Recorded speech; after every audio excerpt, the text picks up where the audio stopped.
Here, what is wrong is everybody expects to be treated like a star. Half the problem with this industry is they feel disrespected. The joy of filmmaking is sucked out. That's why I want to move out. Literally next year I'm moving out of Bombay. I have to say golden times are coming. Because golden shit looks the same color. I have made 5 films that are lying unreleased. Where is Kennedy? Whose hands is Kennedy in? So one of the biggest stars is Mammootty. Look at the films he's doing. How many Hindi film actors will do those kind of experiments? This year was for making films. Yeah. And lots of acting. I had to get my daughter married. For an indie filmmaker to do that kind of a wedding. You need to become an actor. Yeah.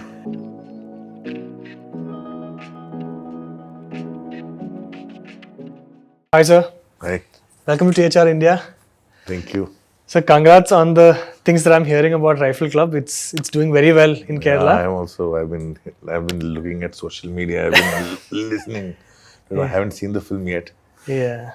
And the same, I hear that Maharaj is doing very well in China. Yes, I have heard that as well. Yeah. So, but let me start with this because this is the context. Everybody knows about your 55 films in IFFI and the films that changed your life and all that. But can you remember the first major South Indian film, like a life-altering South Indian film that you watched? For me, the first life-altering South Indian film I saw in the sense consciously. Otherwise, we did see all the dubbed version of Rajnikant and whatever movies, or say Chiranjeevi or Venkatesh. Because that was, or remade Pratibandh. Yeah. Like I remember watching Rajnikant's Foladi Mukka and all those things of remakes. So Rajnikant was like a big surprise when it came, Jeet Hamari came out. So for me, it was like, I loved the way he was. So all those things were there, but consciously the South Indian film that I saw was strangely Upendra's. What? Really? It was A. Oh, do you remember who suggested that movie? Ram Gopal Verma. He had told you to watch it. Ram Gopal Verma suggested to watch A and Om. Oh, Om was excellent. Yeah. And because of which I also went all the way to Mangalore to spend some time on the sets when he was shooting Upendra. Yeah. I just very quietly went there and saw that. And it's just so surprising because last week I was preparing to interview Upendra and my question was, did Satya influence Om? No. It's a year later. Yeah. Good. No. But this is not the answer I was expecting. I was expecting you to say something from Adu. Ram Gopal Verma was the one who suggested to me to watch Om and A. A surprised Ramu very much, and he suggested to watch A. He showed me actually A and Om. And then after which, by myself, I had discovered Setu. Which and you that's how, wrote, right? Which about Bala, and then other than that, I'm saying this is the film that I know consciously. I saw a film in its original language without subtitles. All these films I've seen without subtitles. And you got it? Yeah, I understood it. I felt it. Then Selva Raghavan's first film with Dhanush. Yeah. I saw it without subtitles because I was mixing Panch in Chennai. So I went to see this film everybody was talking about. Correct, okay. Where he plays the student and second film. Correct. Whatever. So, and Setu also, they also came around. Yeah, 1 or 2 years. Yeah, similar time. Yeah. I was mixing Panch in Chennai. Okay. And that time there's also, I think, Vijay's third film was being shot in the same studio. Which Nati, my cameraman, was shooting. Okay. A song. Okay, with Trisha and Vijay. And Gautam Menon kind of at that time became my friend. Vijay's third film? Vijay's third film, I think Gilli, I don't know which one. Third film, there was a dance sequence between him and Simran. Him and Simran, maybe, there's a dance sequence that was being shot. Correct. And in the studio, they were shooting Basha with Rajni sir. So I went to meet Rajni sir. Oh, this is all around the 95-96 phase. This is late 90s, early 2000 kind of a period. Okay. Some film, I don't know. So not Basha then. Not Basha, something else. Okay. With him, Rajnikant sir did a film with Manisha Koirala, no? Yeah, Baba. Baba. Yeah, 2002, same. Baba. Yeah. Baba. Correct. Yeah. So that time. Yeah, but sir, I'll just tell you one thing. I was talking to a friend of mine who watched Rifle Club first day for show, and the second you came on screen, this is a small theater in Kerala, like just outside Cochin, and the second you come on screen, people started to clap and whistle. And this is technically your first film in Malayalam. I myself have been surprised by the love and respect and like I got in Kerala when I went for IFFK. I was very overwhelmed by it because I did not expect that people in Kerala have seen all my films. Because my films have never released in Kerala. Yeah. My films have never released in Kerala. So I was very overwhelmed because they have gone, looked for it, downloaded it somehow, somewhere. But they have seen all my films. So that for me was very surprising and very overwhelming because I have not seen that kind of a response anywhere else in the country. Not even in Bombay. No, not at all. Not at all. Definitely not in the Hindi belt. Like if you go to my state, UP or Bihar, no. Your brother's a superstar there. My brother is a superstar there. And Gangs of Wasseypur over a period of time has become a star. But they know me as an actor there. Nobody knows me as a director in North India. But what I want to ask you about this is, I think you, in many interviews, you use the word discerning to kind of explain the Tamil and the Malayali audience. Apart from, but the process of creating a discerning audience, is that very cinema related? Isn't it very systemic? Doesn't that have to come from outside? No, I think it's very organic also. Plus, the idea of so many cinema clubs, or I don't know, it was traveling cinema that penetrated the villages in Kerala, small towns, because there's a filmmaker in Kerala called Fellini. Yeah, of course, yeah. Right? Yeah. His brother is Godard, Yeah. who's not a filmmaker. I know. So I asked him once, like, How do you get your name? This is my father named us because he used to see these films. I said, how? He says, in our village, they used to show the film. Yeah. So this discerning audience has been long in the making. And it all happens. Like, how suddenly cinema was being made from Trivandrum. It started in Kochi, somewhere in 2000s, right? Yeah. After they shifted from Madras. After they shifted from Madras. And suddenly Kochi has formed its own filmmakers base ecosystem who are creating a totally new voice. But these are massive cinephiles of modern cinema. I'm saying you can see the influences in the films. But they take those influences and localize it so much that it creates altogether a very different language. So they like Lijo's long shot in Angamari Diary, end of Angamari Diary.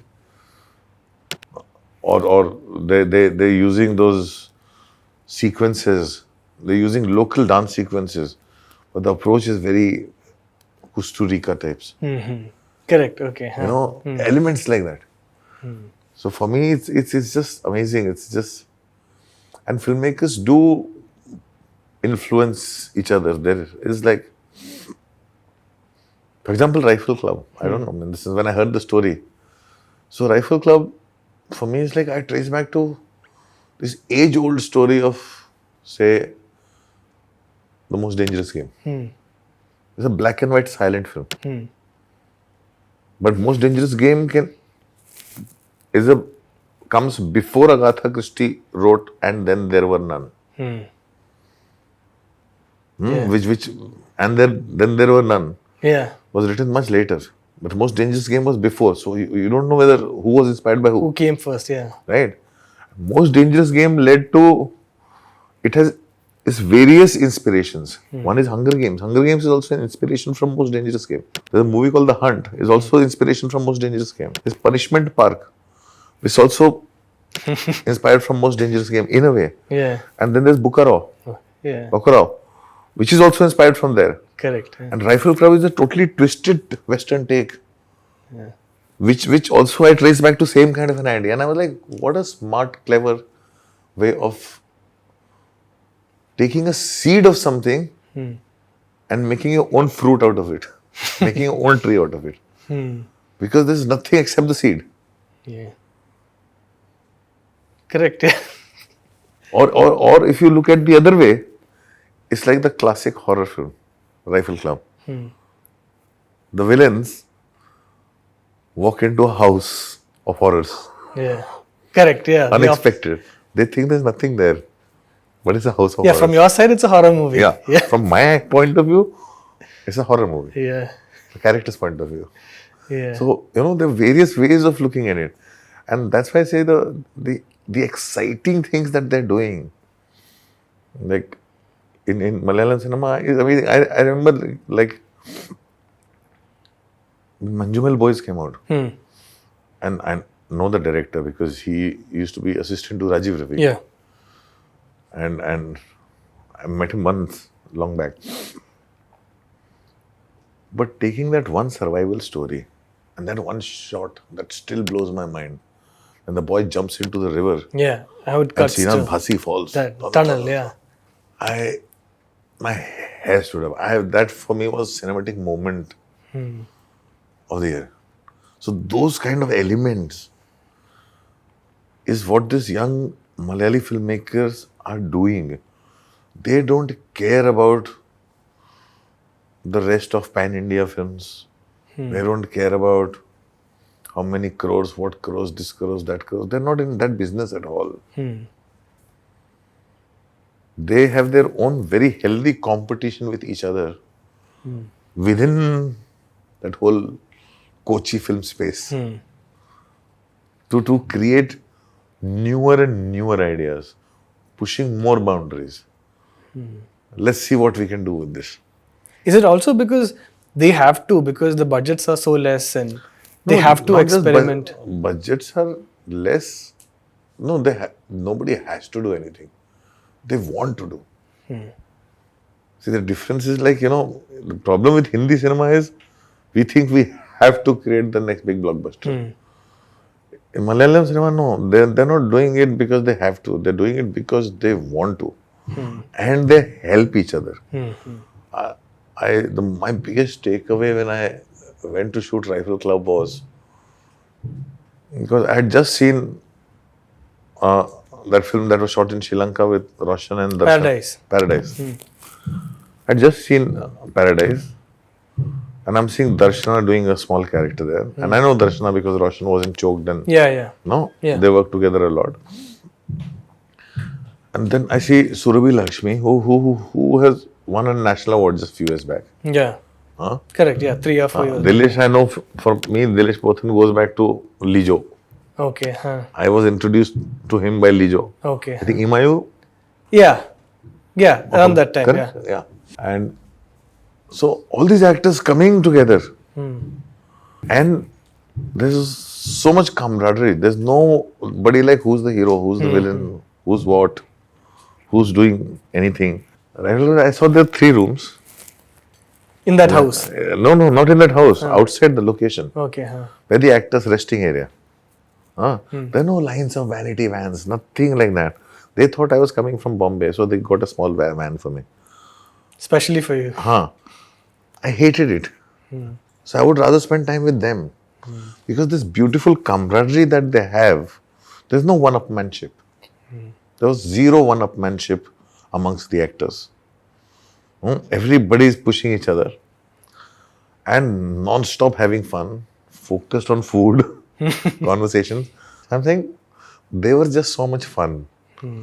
And then plus they were filmmakers, Natesh, Sena, who I've known for so long.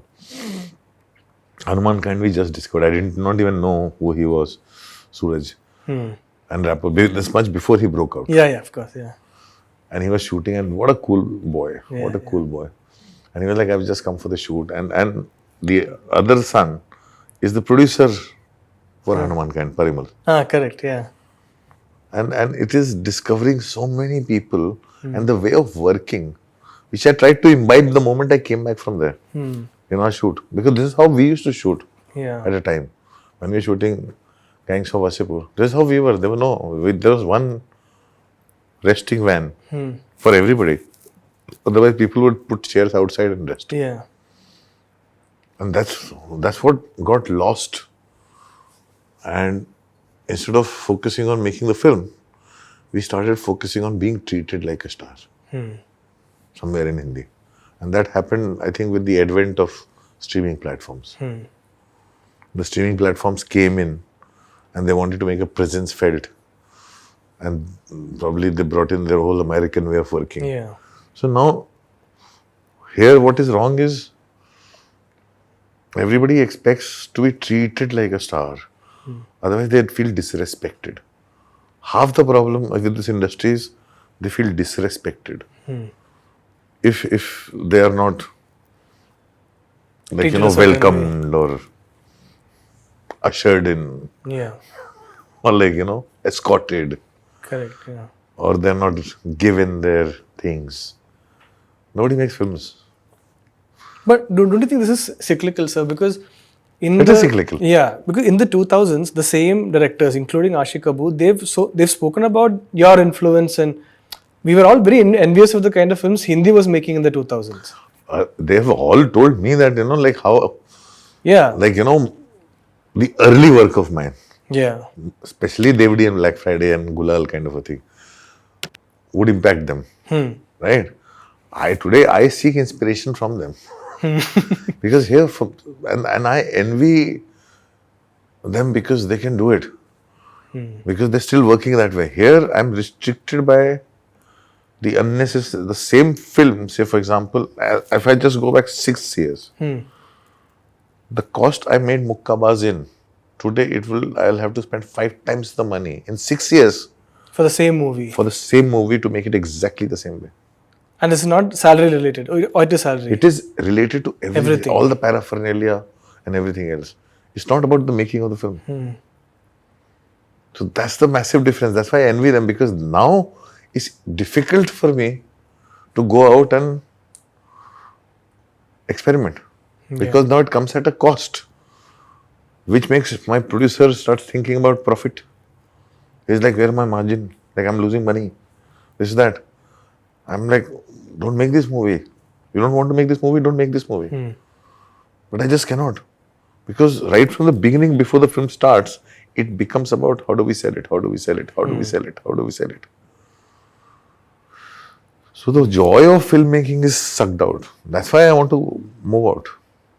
And literally next year I'm moving out of Bombay. You can come to the south. I'm going to South. I'm literally going to South. Excellent. I'm literally going to South. I'm because I want to go where there is stimulation. See, otherwise I'll die out as an old man. Like, I'm so disappointed by my own industry, and not just disappointed, disgusted by the mindset that's here. Literally, I wrote when I saw Manjumal Boys. If you go on my letterbox, it's written, a script like this would never be made in Hindi. But when the film will become a hit, definitely one Hindi filmmaker, producer will say, let's remake it, Yeah. right? Next day, Filmmaker called me. You know the Filmmaker, can we get the remake rights? So this is the mindset here. Let's just remake what's already worked. Yeah. But they don't understand anything, and they will not try anything new which doesn't have a reference point. And I deal with it all the time, and it's so disgusting. It's so disgusting also dealing with some of the stars. Some of them are beautiful. Some of the stars who have, I'm talking about people who have seen failures and who have seen their failure from earlier generation. They're the ones easier to deal with. They understand. But the first generation or very entitled ones, they are painful. Nobody wants to act. They all want to be stars. So that becomes very difficult. And when they all want to be stars, the agency also wants to create this. Agency will not create anyone. Yeah. The moment everybody will become a star, they wants to make money off them. Make him an influencer. So they will not create anyone. So the onus of creating or finding a new one is onto you, for which you have to take a risk, fight with 50 people, takes time, takes forever. When the film is made, suddenly they come, they grab him and they turn them into a star and say, this is what you need to become a star. and they psychologically brainwash them totally, and then those guys, and they'll dump them because the next one will come along. Next one will come along. Yeah. They don't allow them to grow. One person suddenly blows up, they'll grab them, make money of them, and will not say go to workshop, work on your acting skills. Go to gym. And, Yeah, they will send them to gym. They'll get them makeup man. They have to all look glam because they all have to be part of these massive things. They have to become massive stars. And whereas counter to that in Rifle Club, everybody is playing a small part. It's an ensemble. Couldn't Rifle Club be made in Hindi? You can't do it in Hindi except with all the actors whose careers are over, or Absolute strangers. absolute newcomers. They will not do a role that's like I am an actor and you are an actor. I will not play a role secondary to, and you will not play a role secondary to me. How dare? And there's a one-upmanship. I have to have the last word, kind of a thing. Here they read dialogues. They think dialogues is acting. But I deal with actors who literally say that, no, but how am I supposed to feel? Like I'm saying, a lot of it comes in acting. It's not on paper. They don't know the process. And they're so protected by the agencies. So agencies become the wall between the actor and the filmmaker. How does a filmmaker make a film? And agencies tell the filmmakers. I've had a recent example of one of my actors who disappeared from my own life because the agencies told them. Then the agencies dumped the person. Now that person has come around saying, I need career advice. Everything is going wrong. So I'm like, this is what the agency does to you. They just make money off you. There's not a single agency that I know that is invested in building careers or finding new people and building them up. Unlike what happens in Hollywood. Yeah. Hollywood, when there's independent cinema, everybody comes down. Na? Otherwise, how would, say, a movie like, what was that? Or Wes Anderson would make a movie. Or say, for example, Coen brothers or whoever. That Greek filmmaker, the kind of pretty things. Lathimos. Lathimos, yeah. Lathimos. I'm like, how will they make films? They would never be able to make movies. And Bollywood, definitely they cannot make movies. There's nobody who's willing to go down a limb. I've had, recently I made a film. My actors, who I thought were my friends, because they feel scared to say no, because they want to be a certain way, they ghost you. Yeah. But that happens everywhere. But mostly here. It doesn't happen in Malayalam. And that's why the film cinema is exciting. Yeah. That's why everything is so exciting. And literally, I know, Rifle Club, the day it was announced, because I produced a short film with Reema Kalinga. Yeah, I've seen it. Yeah. So I produced a short film which Vijeta directed, right? So obviously I follow her, and I follow Ashik, and Ashik put out an announcement of next movie Rifle Club, and I commented on it. Do you need an actor from Bombay? That's how I was cast in the film. Oh my God. I got a call says, seriously? And you had no idea what it was about at that time? I had no Nothing, clue. just the poster. Just the poster. Did they recast someone for you? No. No. I don't know. They would know better. No, but they were not. They said, seriously. So then I think Shyam and everybody went back to the table to rewrite the character for me, because otherwise it would have been probably full Malayali or made him more Mangalorean, this, that and everything. Whatever happened, I reached out and said I want to do this because it's just, the poster seemed so exciting. Yeah. And I know I've seen Ashik's 3 movies earlier. Yeah. 22FK. Yeah. So that's how it happened. So, but don't you think the reverse is happening? Like, as amazing as it sounds that, you want to make Malayalam movies or, or you understand the industry, but don't you think Hindi movies pretty much become like a South Indian industry? Because even if you look at last year, the 2 biggest hits are South directors. Even this year. Because they're still connected with their audience. No, Ramuji said something. Ram Gopal Verma said something in the sense, however, whatever people think of Ram Gopal Verma, I think he's having fun. He's having the most fun. But he said something. He said the reason why South filmmakers connect to the audience is because most of them are not gone to university. Yeah. They're very connected to the roots. So that is both good and bad. So they can make blockbusters. They'll make blockbusters. But the evolution of cinema also needs to happen, which is happening in Malayalam. Malayalam, correct, yeah. Which is happening in Malayalam. Blockbusters are happening here. But evolution is happening in Malayalam. There's some strange kind of a evolution, which is a very strange coming together of commerce and art.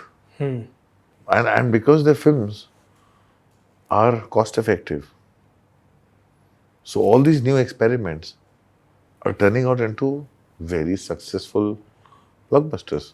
You take the same filmmaker and you take the same film and let him make it in Hindi, it will cost you 5 to 6 times. It will cost you 5 to 6 times. Because that's where this whole nexus comes in.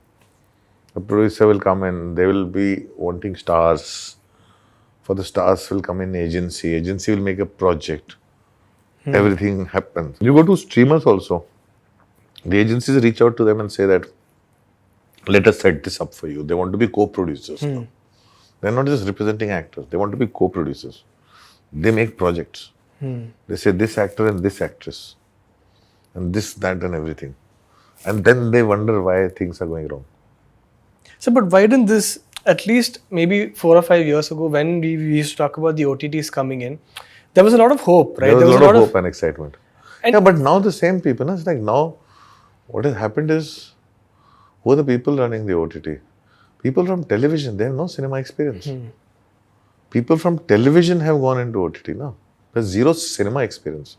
They don't understand cinema. And they've been told they only need to get... What is their primary motive for the streamers? Streamers' primary motive is not to create cinema. It's to get subscribers. It's to increase subscriber base. And to increase subscriber base, they have to dumb it down. Plus, at the same time, since the top streamers are multinationals, they're not Indian origin companies, right? So they're answerable. So they're scared to take a risk that will offend someone. So every which way, it's like, it's a leash for creativity. So they would, if I have to make a film that's taking a leap of faith, then I have to make it, release it theatrically. Only then the OTT will take it. So that they're not in the dock. They can very easily say, it was released in theatre and we have acquired it. So I understand their fear also, because at the end of the day, it's not like earlier producers like Gulshan Rai who would take a chance on a Yash Chopra and make a Kala Patthar or like, Trishul or Diwar or whatever. Today, there are people doing a job with very high salary, which gives them a lifestyle which they don't want to lose. So nobody is a creator there. So very few people that I have met, that I'm working with, very few, that I feel like I can have a conversation with, which is creative. That's why I would rather not do anything. I don't need it. I would rather not do anything than sit down and talk to somebody who's only trying to save their job or impose their position than having a creative discussion. I would rather have a creative discussion with my peers, with filmmakers I admire, or with people who I seek advice from or give opinions to. But didn't you create an ecosystem? Didn't you already create that? I did create an ecosystem, but that ecosystem got disrupted. I have that ecosystem. But I have that ecosystem of creative people. My ecosystem of producers is gone. See, because end of the day, all the producers, OTTs have disrupted the system. So first they came in and they gave such high prices, right? And now they've lowered the price. Yeah. So when they gave the high prices, everybody went up. Nobody wants to From come the down. agencies, Stars. from the stars, their demands, everything went up. Now they've lowered the prices. Now nobody wants to come down. They don't know how to deal with it, which is good because one day everybody will fall.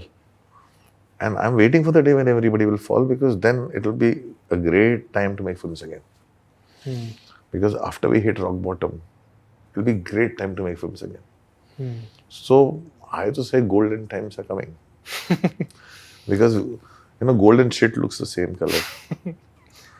So golden times will come after the shit times come. But don't you think that at least with the, like in this era, in 2024, is it impossible for someone like Anurag Kashyap to have emerged out of Hindi? I have made 5 films that are lying unreleased. After achieving everything already. Yes. Where is Kennedy? Yeah. And whose hands is Kennedy in? It's in the hands of some people who have never made films before. People who made Kennedy in the studio are all gone. And now the people there, what is their directive? What is the directive given to them? It's profits. Up the share market value. Cost recovery. That's all there is. Nobody believes in a film. Nobody even wants to be interested in a film or watching a film. It doesn't matter it went to Cannes. It doesn't matter it had such a massive reception at all the at Mummy, and they've seen the reception in India. I'm talking, forget outside reception. They've seen the reception of the film in India and how people have reacted to it. But where's it? No, but I understand you have the point if at least they are able to make the money spinners. But even that's not happening, right? No, that's not happening. That won't happen. They don't understand anything. They can't even make a Pushpa. They cannot. Because they don't have the brains to make a film. They don't understand what filmmaking is. I'm saying a Pushpa is made by a Sukumar. And if you go down south, they invest in a filmmaker and empower them to make a film. One of the bestest minds who backs filmmakers is Suresh Babu, Rana's father. Yeah. He has empowered so many young first-time filmmakers and things, and he talks so much sense. But I don't know why people in Hindi don't listen to him. And he's also, it's not like that he's just some random person. And he's talking commerce. He's not talking art. But he can see. He has a vision. Here, everybody's trying to repeat a formula. They think one thing works. Everybody's trying to create one universe. I don't understand. I'm saying, do you understand your own universe you live in? How minuscule you are? Everybody's trying to create a universe. So, what? That's what I'm saying is the ego of when you create a universe, you think since you're creating the universe, you're God. And that's the arrogance. That's the arrogance of my character in Rifle Club, Dayanand Barik. And every arrogance deserves the same what happens to my character. But sir, what I find very interesting is where is this, like the audience that you're talking about, where is this gone? I mean, because if you look Because at that audience was ignored. and they've moved on to other movies. I'm saying our audience was ignored, and it was ignored collectively. Right? I'm saying, for example, I found out in COVID. So I'll just take an example of a film, say Mukkabaz, Yeah. or a Gangs of Wasseypur. 2 films which have a very now core audience in North India. Yeah. They were not released in North India. I found out during COVID, when there was a distribution meeting, that my North Indian films were not released in North India. Why? Because the studio decided my core audience is in Bombay and Delhi and Chandigarh and Hyderabad. That's it. That's how dumb they are. They decided. And literally a theatre owner from Bihar said, I was begging Eros, please give me Mukkabaz. They said, we have to spend money to create one more, like to create a DCP or whatever it is. It costs. He said, it's not worth the cost for us, for that market. Strange. Yeah. Yes. So what happened is we have ignored that whole Hindi belt audience. We make Hindi cinema and we ignore the Hindi belt. And the advantage of which was taken by this man who created this whole YouTube channel, Goldmine. Yeah. Goldmine? It's called Yeah, Goldmine? Goldmines, yeah. Goldmine. They started picking up films from South at cheap rates, dub them, do that, and started catering to that Hindi audience. We ignored our own audience. They started, that Goldmine guy was the smartest, is probably the smartest man there. He started catering to that audience, and that audience got built so much that Pushpa's trailer was launched in Patna. Patna. Yeah. They know the Telugu actors. Even Bahubali probably benefited Yeah. from that. Yeah. Everyone, because they know them. They know Rocky Bhai. Yeah. Hey, it's got 1.1 billion views. Yes. 1.1 billion. Yeah. So that's the audience we have ignored. And there are hardly any cinemas in UP, Bihar, Jharkhand. There are hardly any cinemas, MP. There are hardly any audience. There are theatres. So that audience doesn't care. But traditionally, whose market was that? Didn't all these? That market used to be for Amitabh Bachchan, Govinda, till one point, Salman. Salman, whatever. There's a lot of that. And plus there were films that were working. Smaller films used to reach there. Ardh Satya I've seen in growing up in Lucknow. But now somebody decides that it's not worth, because now it's corporate, no? Why should we take that chance? Because I remember Jalwa never released in my city. Because somebody decided Nasiruddin Shah is an art house actor. Art house, huh? So they limited Jalwa to the cities. It never came to that part of the world. So it became a very high in demand, because the song Dekho Dekho Ye Hai Jalwa had become such a rage. It was a very high in demand VHS. So we all saw it on VHS. So if some person sits there and decides, ye yahan nahi work karega, ye wahan nahi work karega, and that's the trade. It's the whole next, because the entire trade survives on prediction. And the prediction is not based on their understanding of script of films.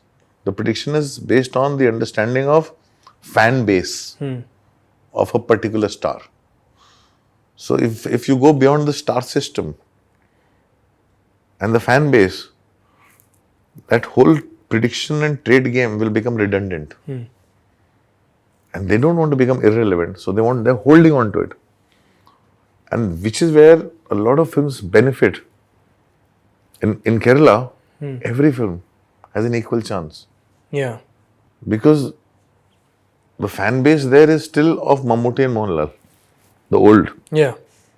But the whole newer lot can surprise you, and their audience is also very fresh and new. Yeah. They're not expecting stardom. Being a small state, every film spreads out everywhere. And the most amazing thing I've seen in Kerala is like people can travel 3 hours to watch a film to another city if it's not released in their city. Because it's just, that's how they travel across and watch a film and catch a film. Plus, I think the stars also act in multiple movies. They don't have to, like, it's not one movie a year, so it's not the biggest risk that they're taking. One of your biggest stars is Mammootty. Look at the films he's doing. Yeah. How many Hindi film actors will do those kind of experiments? How many? So that's why it's very exciting to see what's happening in Kerala. The Malayalam films. It's so exciting to see what's happening in Malayalam films. Can you tell me about the other part? Like when you got into Malayalam cinema, when you started watching Malayalam cinema, was it Malayalam cinema? A lot of it, barring say the films of John Abraham. Yeah. A lot of it, I think I started watching after associating with Rajeev Ravi. Yeah. Because Rajeev Ravi and me, when we started working together, and first funniest stories that I heard was a lot of Priyan's films were all remakes of Kerala Malayalam. films. You didn't know films. that? I didn't know that. I didn't know that. I didn't know. I used to love Gardish. Gardish, yeah. Then Rajeev Ravi used to look at, have you seen Kiridam? Kiridam. I said, what is Kiridam? This is Gardish is not Priyan's film. It's a remake of Kiridam. Kiridam, yeah. And I saw Kiridam. So, for me, there's a lot of surprise and shocks and discoveries. And then I realized entire thing. Ramoji Rao speaking. Yeah, Ramji Rao speaking. Hera Fairy. Everything. And I said, oh, But do you remember him bringing some of his Malayalam cinema techniques or like ideas into the films that you guys made together? no, Rajeev. Yeah. I don't think Rajeev was influenced by Malayalam cinema techniques from definitely Arvindan or Yeah. John Abraham. But more than that, Rajeev believes in there's nothing that can't. He never said no for anything. And he'll find ways to do it. Like a Gangs of Wasseypur was a mix of everything. It was shot on DSLR, it was shot on digital, it was shot on films, it was shot on let's just shoot. It's my job to make it seem cohesive. He would experiment with newest, lightest of cameras where the minimal of light is required. When he was shooting Muthon, I walked into Aramnagar in an office and Rajiv is doing something behind a car in the night with a small little something. I said, what are you doing? Shooting. I said, it's a shot of Muthon he's taking right here. With a small camera, doing something. So that's Rajeev Ravi for you. He would just go out and he will come here, whatever money he would make, go to Malayalam and make his film.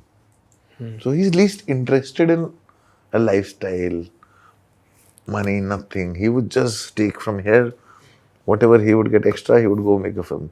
In between, he did some 2-3 big films because he had to finish his own big film, which cost money. So he's that way. That's why he's so respected there. Because I remember I was shooting that whole sequence of Rifle Club where my son's birthday. And Rajiv found out I was in Kochi and he just came in. The entire set stopped. There's a dead silence. Rajeev Ravi has come. Everybody stood up. The shooting stopped, the work stopped. So I was like, this is the respect this man commands. Everybody stopped and he knew that if he'll be there, the work will stop. So he left. He left after that. Immediately. He just came, gave me a hug. He said, let's meet later, and he left. The work, I have not seen that impact of a person who's commands so much respect. I've seen that happen only when Mr. Bachchan would walk in or Dilip Saab would walk in. Yeah.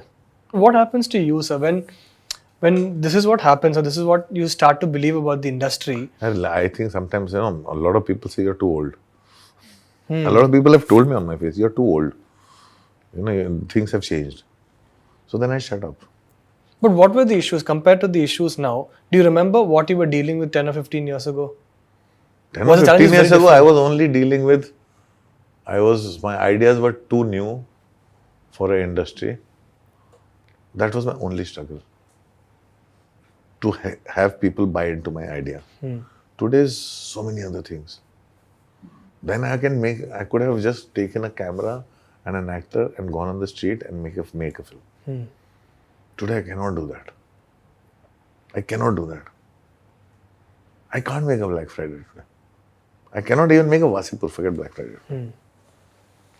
After a long time, I feel like I've done something that I'm very proud of. But what was it like, at least in terms of, let's say, percentage-wise, let's say 50% was the creative process and 50% was dealing with all this? No, that time the producers were invested in making films.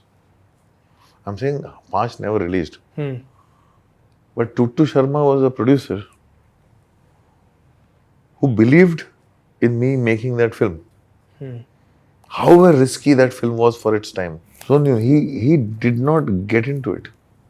He did not force me. Or when I was making Black Friday, my producer had my back. They're not telling me how to make a film, how to make it saleable, how to do this, how to do that. They had my back. Or like, for example, even Gangs of Wasseypur, Dev D, I never had anyone visiting me on my set trying to tell me how to make a film, trying to get into the post, trying to tell me how to do music because this will sell, that will not sell. And today, producers come using examples of those very films and become a nightmare. They want you to repeat that.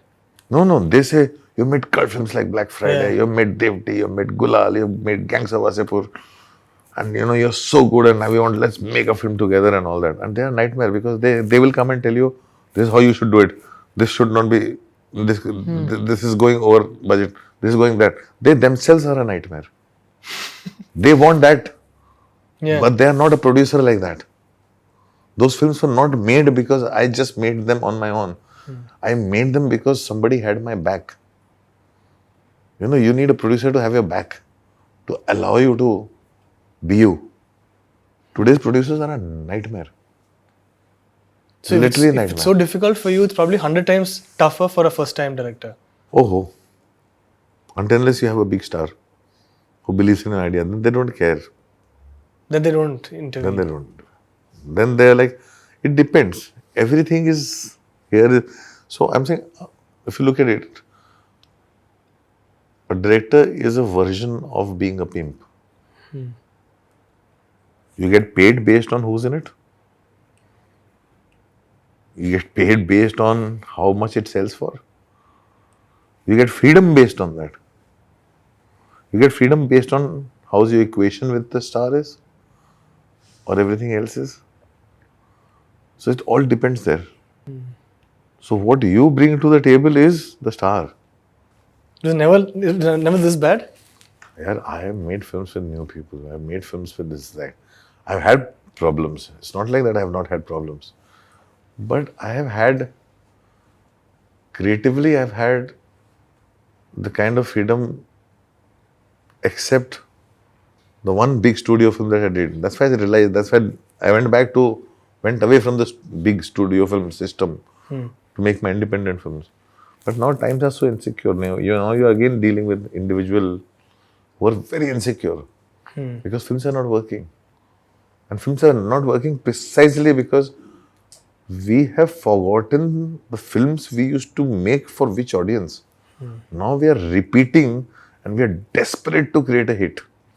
And we are desperate to cash on the old. Every film is 2 or 3 or 4 of some successful film.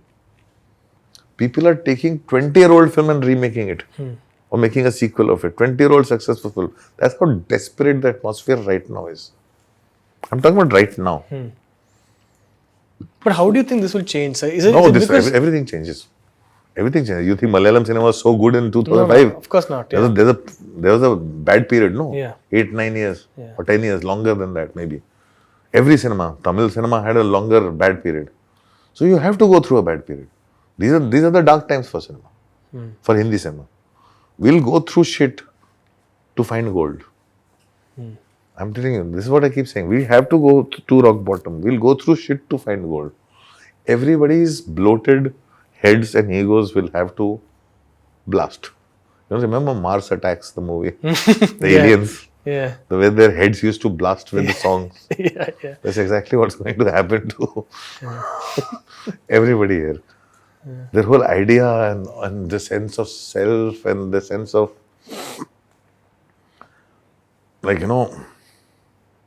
bigness and largeness is going to just get humbled. We'll humble down. All of us will humble down. Then in one of your recent interviews, you mentioned something very interesting about this fatigue that you were feeling as a viewer. Not just the films not just Indian films, but then you're not able to watch anything. Yeah, that has a lot to do with my own mental health that I dealt with post-COVID. But don't you think it's happening with everyone? Because if you look at there's too much, Yeah. There's too much to watch. I'm saying it's like, say, for example, I go out, I meet Motwani, he says, you should see The Bear, man. He was so moved by The Bear. I turn back to my partner and like, have you seen Shogun? Shogun, huh? Somebody says, have you seen this? I'm like, how do I watch all of it? Yeah. How do you watch so much? Every week there is something dropping. Every week there is so much to watch. What's that young American guy who does all these interviews and stand up. This young South African, what's his name? Trevor Noah. Trevor Noah. Yeah. I was watching something very interesting on Trevor Noah thing. So Trevor Noah was asking this guy that, tell me a life secret or something. And he said, there's a very successful shoe seller. He was so successful. There's no shoe seller on the street who was so successful. So he went and asked, he says, what's the secret? You're selling the same shoe as the other one, but why do you sell more? He says, it's called the choice of two or something. I don't know, something like that. What he meant was, I'll explain it to you. I don't know the exact words. But he said, if somebody walks into my shop, say, I want to try a shoe. We say, which one? So that one. I'll give the shoe. I says, can I see that one? He says, sure. Gives them the shoe. He says, can I see a third one? She says, okay, I'll show you the third one, but out of these two, which one should I put back? Keep back, yeah. Which one should I keep back? So he says, when there's a choice of three, he's seen in my experience, when there's a choice of 3 or 4, people don't buy any shoe. But when there's a choice just of 2, they definitely buy one. And that made so much sense. Yeah. We have so much choice and you're watching nothing. Because we are skimming through it.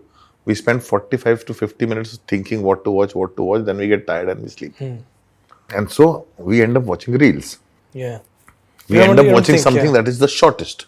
We don't really invest. So it's like those tiny things, no? But how did you get over that? Because I think a lot of people... I watch films and I will watch everything. I realize one thing, time is not running out.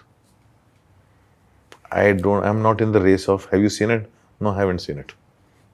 But it's also FOMO, right? It's lots of FOMO. Yeah. They play on FOMO. Yeah. I'm literally like, I haven't seen it. I'll see everything at my own time.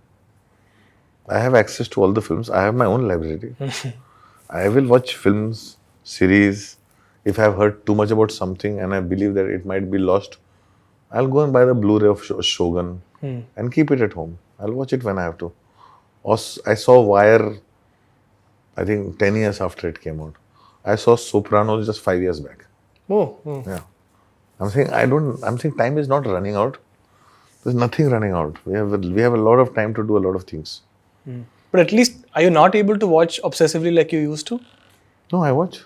Even now? Yeah, I saw The Order yesterday by Justin Kurzel. Before that, I saw Complete Unknown. Before that, I saw Anora. It's not like that I don't watch. I watch, but I watch at my own pace, at my own time. I don't have to... I'm not part of, I have to see it now. And then I want to sleep, I want to focus on my health. And I think next year I'm not going to make a film. I'm just going to relax and rejuvenate, watch films. This year was for making films. Yeah. And lots of acting. I had to get my daughter married. For an indie filmmaker to do that kind of a wedding. You need to become an actor. Yeah. So now my daughter is married. I'm more calm. And I will now feed my soul. This year is for feeding my soul. But so what does that mean, sir?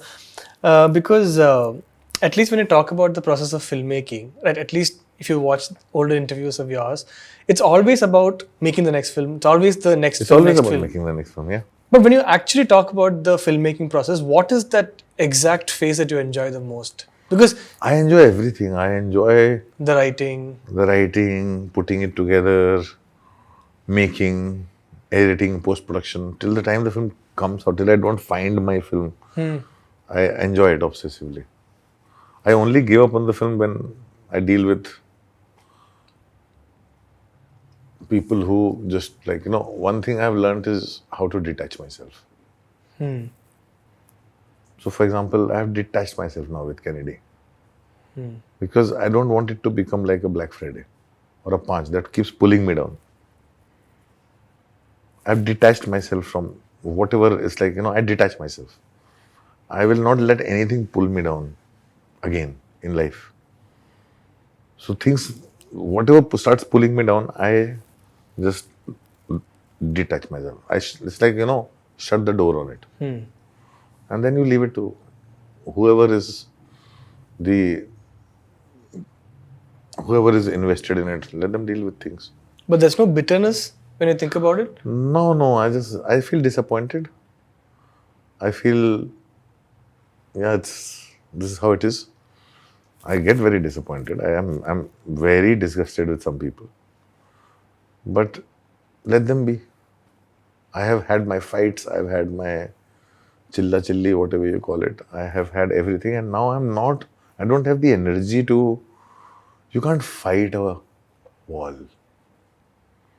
You can't fight somebody who just doesn't understand what you're talking. Because you can't fight somebody who's just looking at you. How much money can I make off this person? Or how much can I just own? I refuse to be owned. And that's why I live in such a corner and will not allow my lifestyle or anything to decide my choices. So, but then even when you talk about the reasons why you made certain movies, right? In See, most cases, that was a very young man, who was driven to make films, was wanting to drive a change, was fighting on a blog with the system, was trying to create a community. And I did start a community. There was a period in 2013, we had 5 films at Cannes, this, that. And then I've seen it slowly crumble away. it's very Because disappointing. at to the hear. end of the, no, it's not. At the end of the day, everybody is allowed their own ambition and aspiration. I was just trying to keep them together. It was my fantasy. It was not their fantasy. It was my fantasy that we are bound together by our love for cinema. Eventually, I've seen them all pursue their own personal passions and dreams, and it's okay. Did it become your job to keep it all together?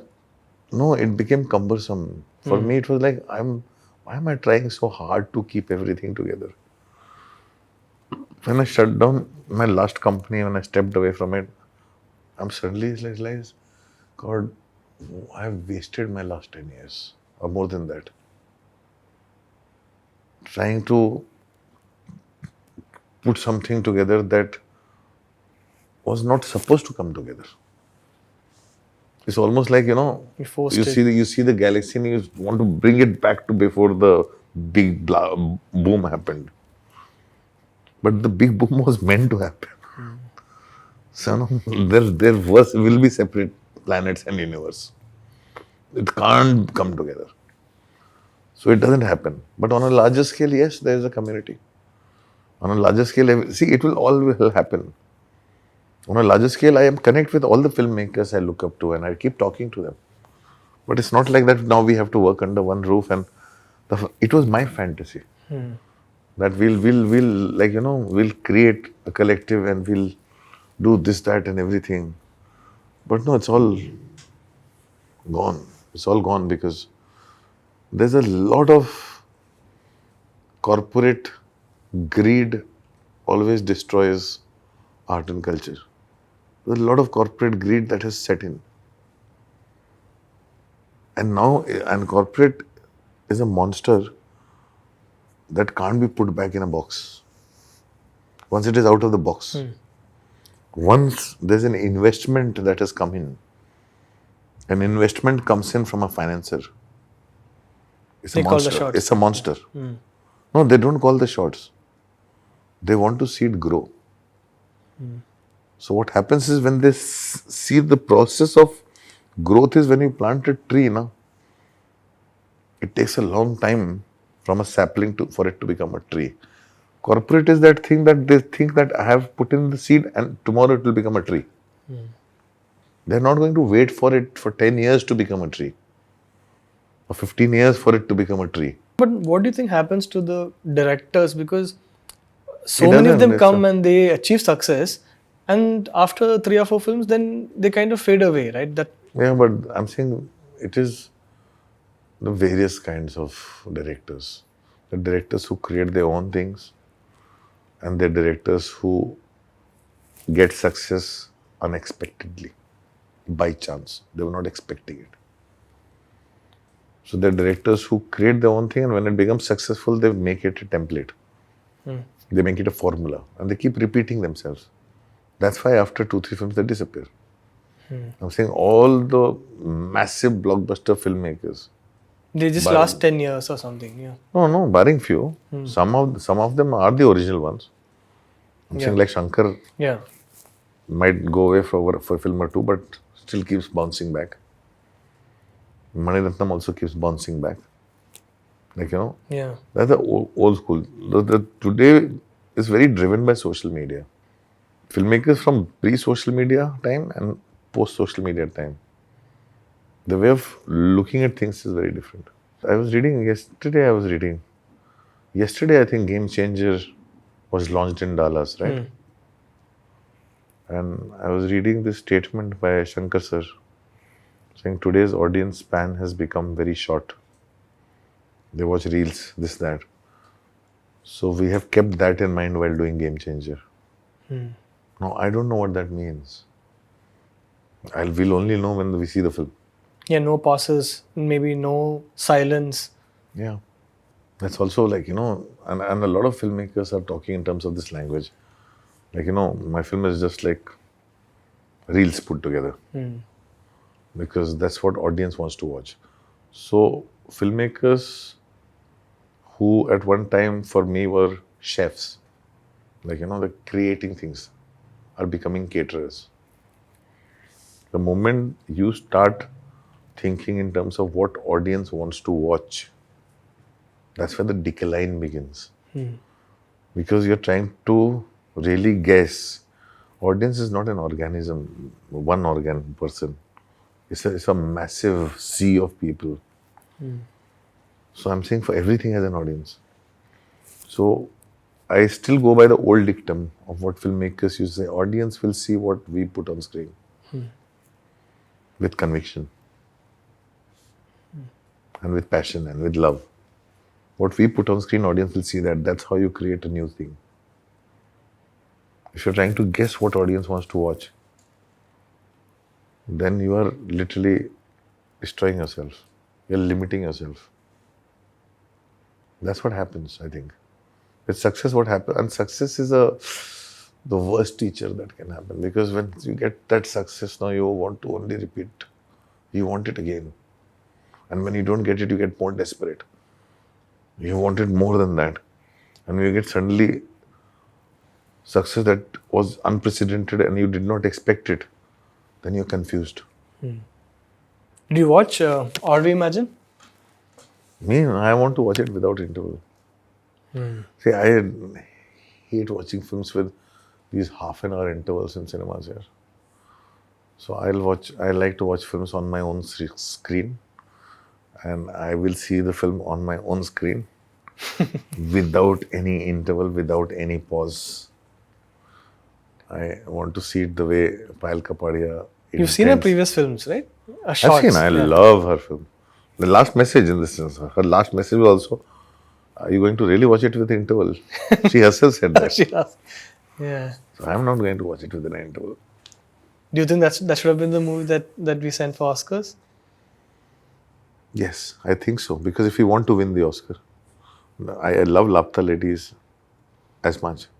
And I love what Payal Kapadia said. What a beautiful answer she gave when she was asked the same question. He says, we have so many films, 3 films this year, out there, running the same race, and all 3 of them are women. She said this, I think, at Gotham or somewhere, which was beautiful. But she's a very secure person. Yes, if we wanted to win an Oscar, we should have said All We Imagine Is Light. But for that, I will not say that Lapta Ladies was a bad film. But yeah, for Oscars, we should have said All We Imagine Is Light if we wanted to win that. Like I said, it happened with Lunchbox. It has happened with RRR. It has happened many times. But that's us and our understanding of things. So, and finally, I think you've been making movies for maybe 20 years now, more than 20 years. More than 20, I have 25 years now. But then I think we've started noticing your name for maybe 25 years, maybe 4 5 years before 15 that. years. Of course not. I started 32 years back, but people, literally I'm telling you, people know me from probably Dev D, 2009. But that's out non-cinephiles, right? Non-cinephiles. Non-cinephiles, yeah. Cinephiles also know me from 2005, Black Friday onwards. Black Friday, pirated Black Friday onwards. Yeah, but So 19 years. 19 years cinephiles, so whatever they know of is that. It doesn't matter. How does it matter? no, but I want to know what you think about your mythology, because I don't think, I think it's all mythology. It's all mythology. I was just a filmmaker. When I was young, I was a filmmaker trying to prove a point against a system which was very star driven.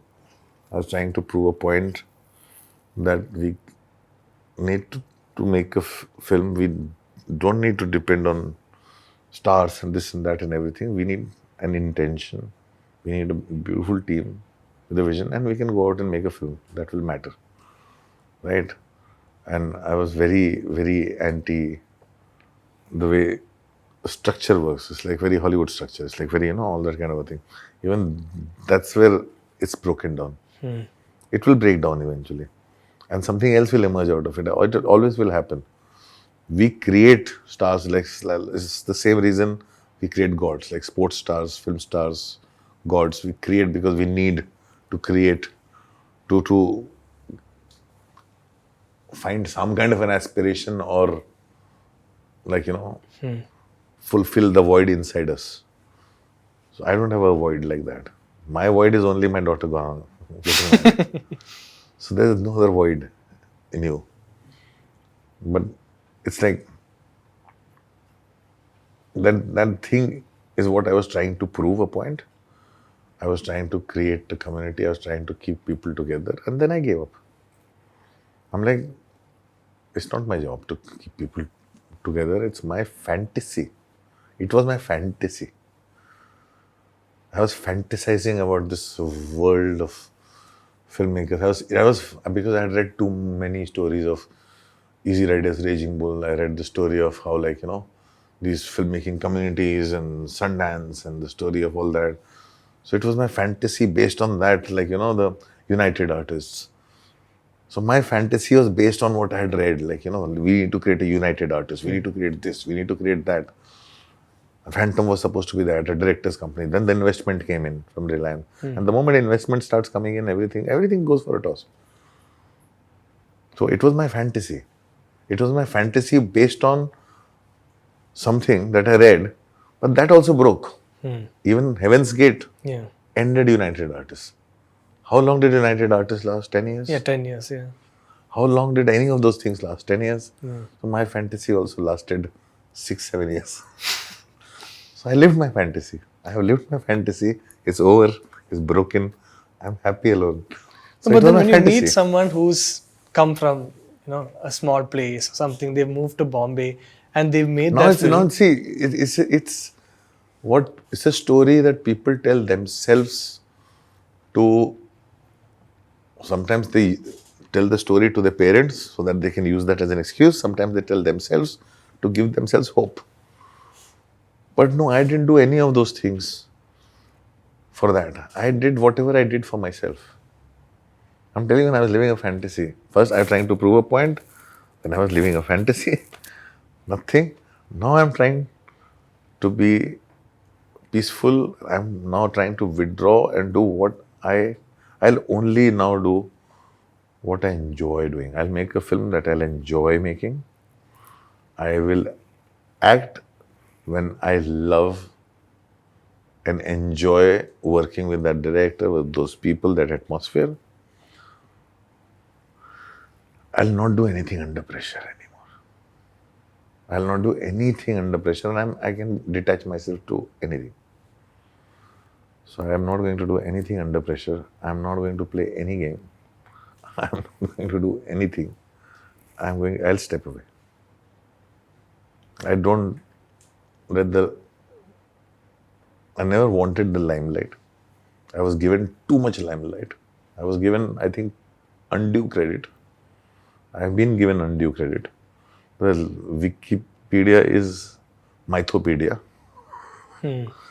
So I've been given too much undue credit. I've been given too much attention, too much limelight for all the wrong reasons. So for me, it's time to be a vampire. It's time to be in the shadow. And this is not the learnings of a defeated man, I hope. No, I'm not a defeated man. I'm disappointed. I'm disappointed and disgusted. I feel like I cannot change the world. So the world will stay the way it is. Right? I have to live in that world and do my own thing. So I have to find my way to do my own thing. But I will do it on my terms and conditions in my way. I'll not do it any other way. Whatever may come, I will leave, I will walk out, I will quit. But everything has to be the way I want to do it when I'm making a film. With my people, in my world. I hope we can see that next year. I hope so. I hope so. I'm just nothing. It's like I'm doing things and I'm happy. I'm happy with what I have done, and let's see what happens. Good, bad, success, failure, all mine. Thank you so much, sir. Thank you so much. Thanks so much for being so open. Thank you so much. Hello, I'm Anurag Kashyap. Please subscribe to the Hollywood Reporter India.